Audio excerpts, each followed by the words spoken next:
Jabal Sur atau Gua Sur. Jabal Sur ini mempunyai nilai penting dalam sejarah Islam. Ketika akan hijrah ke Yatrib, Medina, Rasulullah bersama sahabat Abu Bakar pernah bersembunyi di gunung ini. Sebetulnya orang kafir Quraisy dalam pengejarannya sudah sampai ke gua Jabal Sur, tapi mereka mendapati gua tersebut tertutup dengan sarang laba-laba dan terdapat burung merpati yang sedang bersarang, sehingga mereka tidak menyangka bahwa di dalam gua ada Nabi Muhammad bersama Abu Bakar. Sesungguhnya Abu Bakar sangat ketakutan ketika para pencari jejak dan kafir Quraisy sudah berada di depan gua. Saat itu Rasulullah menghiburnya dengan berkata, "Wahai Abu Bakar, bagaimana menurutmu jika ada dua orang dan Allah adalah yang ketiganya? Janganlah kamu berduka cita, sesungguhnya Allah beserta kita." Setelah 3 hari dalam gua, beliau berdua berangkat ke Madinah dengan selamat.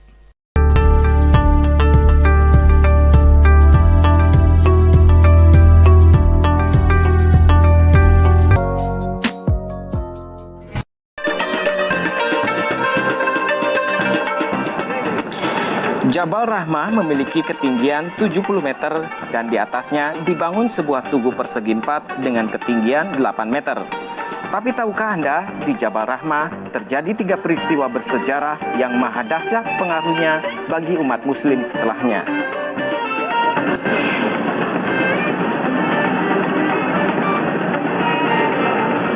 Pertama adalah pertemuan Nabi Adam dan Siti Hawa. Tentu kita sudah tahu semua akan peristiwa ini. Setelah memohon ampunan, Adam dan Hawa bertemu kembali di tempat ini dan akhirnya memiliki 2 pasang keturunan kembar. Dari sinilah peradaban manusia dimulai. Peristiwa kedua adalah mimpi Nabi Ibrahim tentang perintah berkurban. Mimpi yang datang dalam setiap tidur Nabi Ibrahim ini membuatnya ragu dan bertanya-tanya. Di tempat inilah Nabi Ibrahim yakin dengan mimpinya bahwa ini adalah perintah.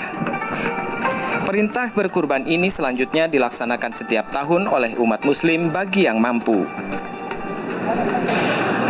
Dan ketiga adalah wahyu terakhir yang diterima Nabi Muhammad. Di Jabal Rahmah, Nabi Muhammad SAW pernah memberikan dakwah yang menjelaskan kesempurnaan agama. Kabar tersebut disambut gembira oleh kaum muslimin.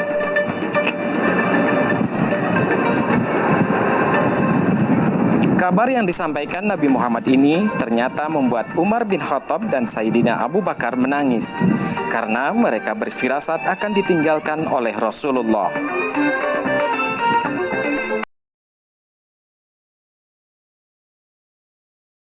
Maulid Nabi. Menurut kitab Sirah Nabawiyah, tempat kelahiran Nabi Muhammad pada zaman dahulu adalah merupakan lembah yang dikenal dengan nama Lembah Abu Talib. Ketika Nabi Muhammad hijrah ke Madinah, rumah ini ditempati oleh Aqil bin Abi Talib yang kemudian didiami oleh anak keturunannya. Selanjutnya rumah ini dibeli oleh Kisron, istri Harun al-Rasyid. Dahulu di tempat tersebut dibangun sebuah masjid oleh Al-Qaisuran, ibunda dari Khalifah Harun al-Rasyid pada dinasti Abbasiyah. Kemudian dihancurkan oleh kerajaan Saudi dan dijadikan perpustakaan umum.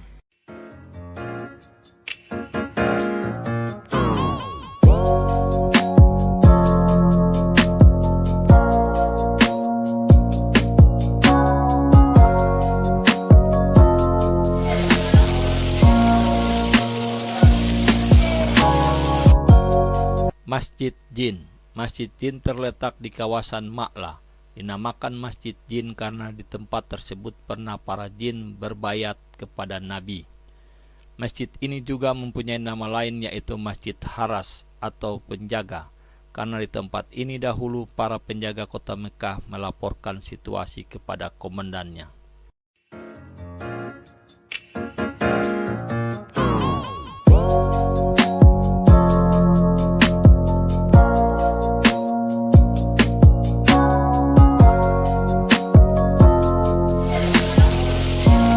Sebagai salah satu komplek pemakaman bersejarah karena keluarga Nabi Muhammad SAW disemayamkan di sini.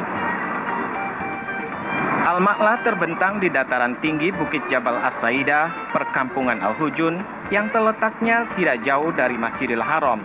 yakni hanya sekitar 1,1 km arah utara dari Masjidil Haram. Beberapa anggota keluarga Nabi dimakamkan di Al-Ma'la, diantaranya adalah istri pertama Nabi Siti Khadijah, paman Nabi Abu Thalib, dan kakek Nabi Abdul Muthalib. Pemakaman yang dikenal sebagai Jannatul Ma'la juga menjadi tempat peristirahatan terakhir ulama Indonesia Syekh Nawawi Al-Bantani. Dulu, di pemakaman ini ada kubah besar yang menaungi makam Siti Khadijah. Para peziarah jadi lebih mudah menemukan pemakaman ini. Tetapi oleh pemerintah Arab Saudi, kubah itu diratakan agar tidak dikeramatkan oleh peziarah. Pemakaman Al-Ma'la tidak terlalu besar, bahkan lebih kecil dari makam yang ada di Madinah.